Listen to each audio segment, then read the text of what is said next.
Terima kasih Pak Menteri Dalam Negeri, Bapak Menko yang kami hormati. Mungkin untuk kami fokus dari Bapak-Bapak dan Ibu Kepala Daerah tentu adalah pada bagaimana harus mengelola APBD-nya dalam situasi yang berubah sangat banyak sekarang ini. Dan ini yang kami bersama Bapak Menteri Dalam Negeri akan segera mengeluarkan surat edaran baru di dalam rangka untuk memberikan arahan mengenai perubahan APBD. Mungkin untuk memberikan presentasi awal dulu atau gambaran awal, APBD dari Bapak dan Ibu sekalian di daerah itu sekarang akan menghadapi berbagai perubahan akibat COVID ini. Satu, transfer ke daerah yang biasanya dari kami pusat dalam bentuk DAU, DBH,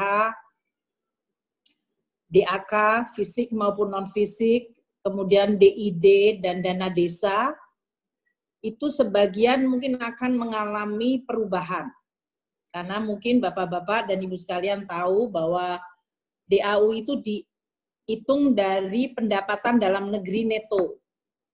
Nah, pendapatan kita sekarang dalam negeri neto dengan adanya COVID ini banyak bisnis yang tutup, yang menurun, harga minyak turun sangat drastis, harga batu bara turun, ekspor kita menurun, itu pasti turun. Jadi yang kami transfer ke daerah mungkin juga akan mengalami penurunan. Nah, ini harus diantisipasi, kami sedang menghitung secara hati-hati. Saya akan mencoba semaksimal mungkin agar Bapak-Bapak dan Ibu sekalian di daerah tidak mengalami shock yang besar. Namun saya akui situasi hari ini memang ekonomi sedang menurun. Bapak Presiden juga tadi di sidang kabinet menyampaikan itu. Jadi kalau penerimaan pajak kita bahkan kita perkirakan turun 10%, penerimaan negara turun 10%, pasti ini ada implikasinya ke dana transfer ke daerah. Itu satu.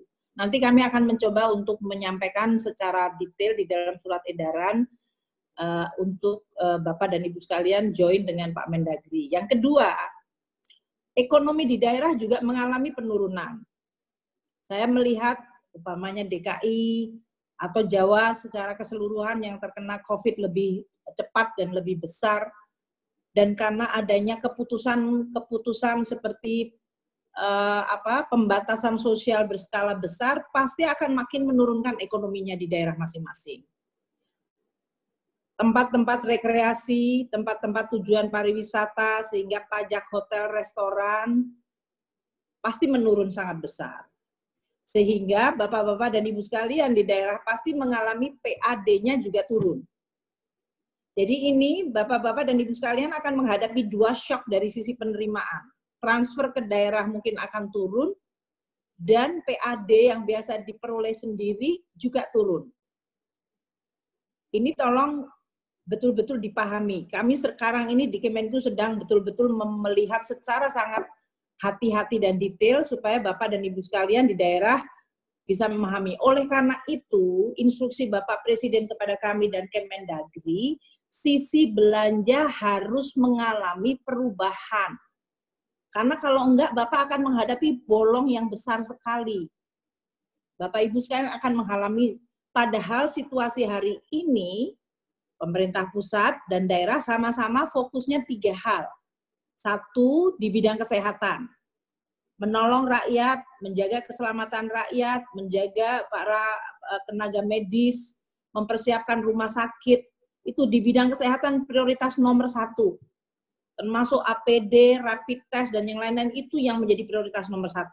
Jadi anggaran apapun yang ada di tempatnya Bapak Ibu sekalian harus untuk itu duluan. Yang kedua adalah menolong masyarakat. Pemerintah pusat sudah mengalokasikan 110 triliun tambahan untuk bansos.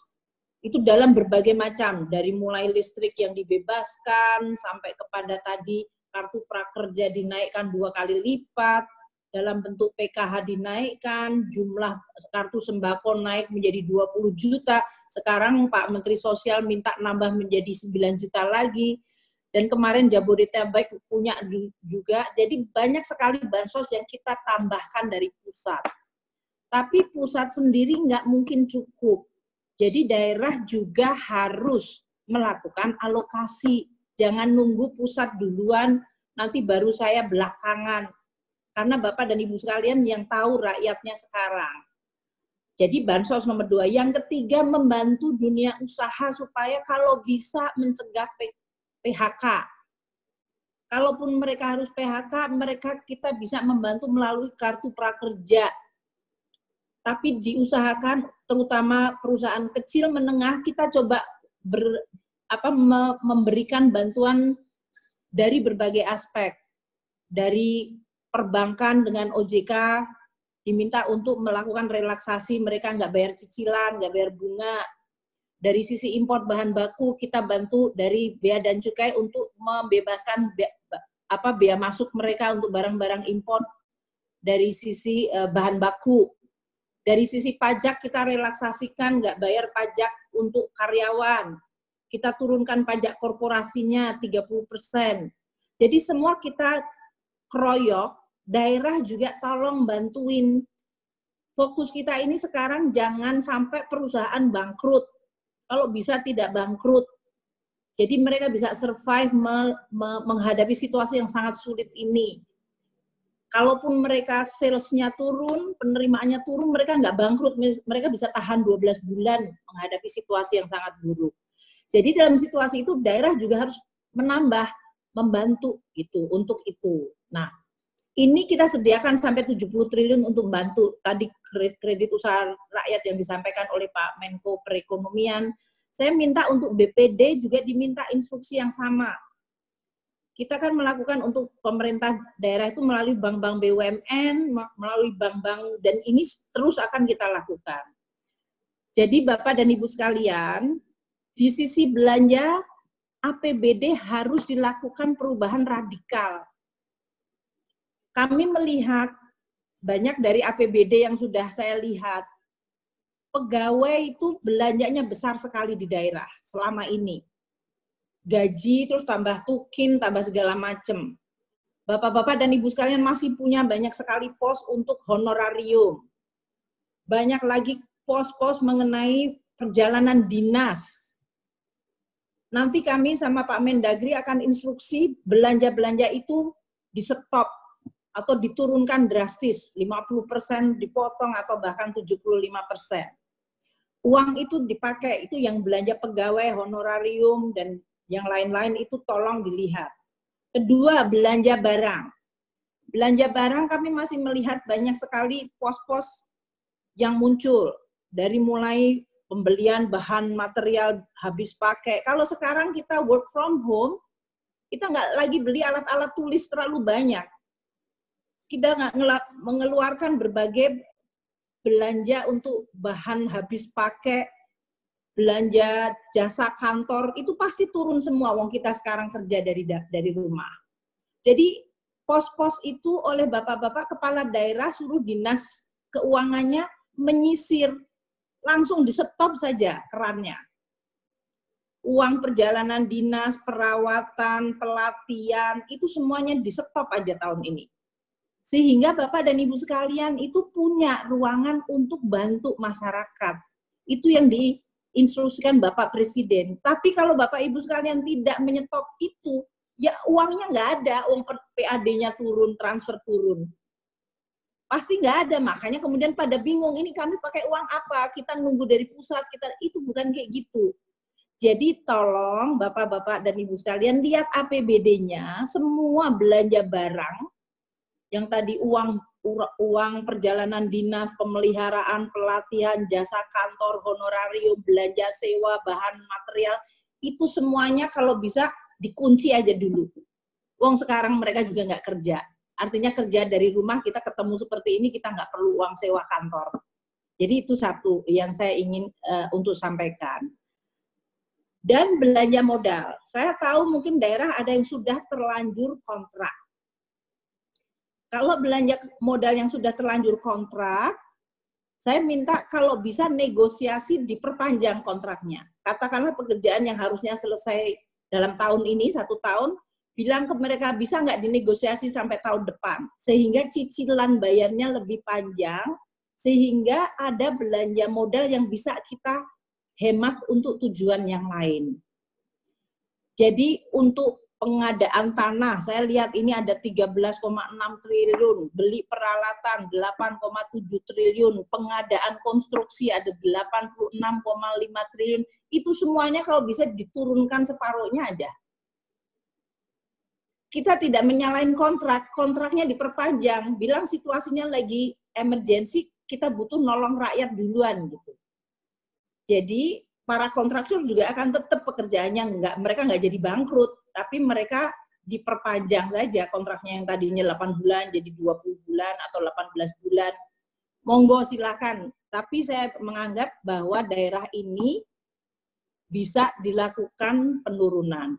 Dengan demikian, Bapak dan Ibu sekalian di daerah itu kemudian punya ruangan tadi, sesudah memperhitungkan PAD-nya turun, transfer turun, tapi belanja-belanja yang tadi dikunci, Bapak langsung punya. Hitungan kami itu bisa sampai 94 triliun total di daerah untuk itu tadi, bantuin rakyat. Bansosnya kalau sekarang pemerintah pusat untuk dana desa akan dikonversi di dalam bansos, Bapak dan Ibu sekalian bisa nambahin lah. Kalau di kelurahan-kelurahan terjadi adanya penurunan orang-orang yang kena PHK, belum mendapatkan kartu prakerja dari pusat, Bapak bisa memberikan duluan. Karena ada ruangan itu kalau kita melakukan perubahan drastis. Bapak dan Ibu sekalian, kami di pusat juga melakukan perubahan sangat radikal. Saya tahu ini bukan masalah gampang dan ini pasti tidak menyenangkan. Pasti tidak menyenangkan karena terjadi perubahan sangat besar. Tapi ya memang ini tantangan kita bersama. Jadi kami nanti akan melakukan kepada seluruh kementerian lembaga, mereka juga akan berubah sangat drastis belanjanya. Di daerah saya mohon juga dilakukan. Nah kami, Pak Mendagri sama saya akan memberikan surat edaran yang cukup detail seperti tadi. Kemudian nanti mungkin Pak Mendagri sama saya bisa punya sesi khusus mengenai APBD ini deh. Supaya nanti kalau Bapak dan Ibu sekalian ada pertanyaan juga, tadi saya barusan mendapatkan pertanyaan dari Gubernur Jawa Tengah, itu insentif tenaga kesehatan dibayarnya oleh pusat atau daerah. Memang sudah masuk di dalam yang 75 triliun, jadi dokter, perawat di daerah, di rumah sakit daerah, dibayarnya pakai itu, tapi mekanismenya saya mesti harus cek lagi. Ini masukan-masukan kayak gitu penting buat kami. Anggarannya udah disediakan, cuman mekanismenya apakah akan ditransfer ke daerah dulu atau langsung ke dokternya, kami akan bersama Mendagri, nanti Menteri Kesehatan, dan kami akan membuat supaya tadi para dokter mendapatkan insentif dan para perawat itu yang di depan, garis depan, mereka mendapatkan insentif yang tepat waktu. Nah, hal-hal seperti ini yang kami mohon betul tadi untuk diperhatikan oleh kita semua. Tadi Pak Menko Polhukam menjelaskan mengenai berbagai wanti-wanti atau peringatan jangan sampai kemungkinan terjadi penyelewengan. Di dalam setiap policy kemungkinan itu terjadi. Pasti ada pembonceng gelap, orang yang menyalahgunakan kewenangan, orang yang mau cari keuntungan. Namun kita semuanya berharap pada saat kita betul-betul ingin membantu dan mengatasi masalah itu, kita juga jangan terlalu takut terhadap orang-orang yang mau menjadi pembonceng itu. Kita berharap aparat hukum untuk nangkepin yang kayak gitu, tapi kita tetap fokus. Nanti kalau kita sendiri ketakutan, waduh teman saya itu ngambil, segala, akhirnya kita nggak kerja juga. Karena kalau kita ketakutan, ya itu yang terjadi. Para birokrat nggak mau ngambil keputusan, diem aja dia. Mungkin itu Pak, jadi memang ini ada resiko, tapi resiko tata kelola, korupsi, penyalahgunaan, kita harap Pak Menko Polhukam, kemudian Kapolri, Kejaksaan, ya bantuin kita lah untuk ngawasin yang jahat itu, diambil aja yang jahat-jahat, tapi yang kita kerja tetap bisa kerja tenang gitu. Karena kalau enggak kita nanti juga ketakutan, kita semua dianggap penjahat juga, wah kita jadi akhirnya nggak mau ngambil keputusan gitu. Jadi mohon itu di dalam situasi ini kita semuanya berpikir positif dan baik, namun juga tetap waspada. Mungkin itu Bapak, nanti ada beberapa yang ini akan bergerak terus. Bapak Presiden pasti akan melihat kalau kondisi masyarakat makin tertekan, pasti akan ada polisi tambahan. Jadi saya juga minta kita semuanya jangan, oh kemarin Menteri Keuangan bilangnya begini kok jadi berubah lagi. Karena memang kondisinya berubah terus. Namun kita ingin memberikan paling tidak kepastian supaya Bapak dan Ibu sekalian bisa mengatasi dan bisa ikut menjalankan program-program dan fokus kepada 3 hal tadi, kesehatan, membantu masyarakat, bansos, dan menjaga dunia usaha supaya mereka bisa survive dalam situasi ini. Mungkin itu dari kami Pak Mendagri, terima kasih.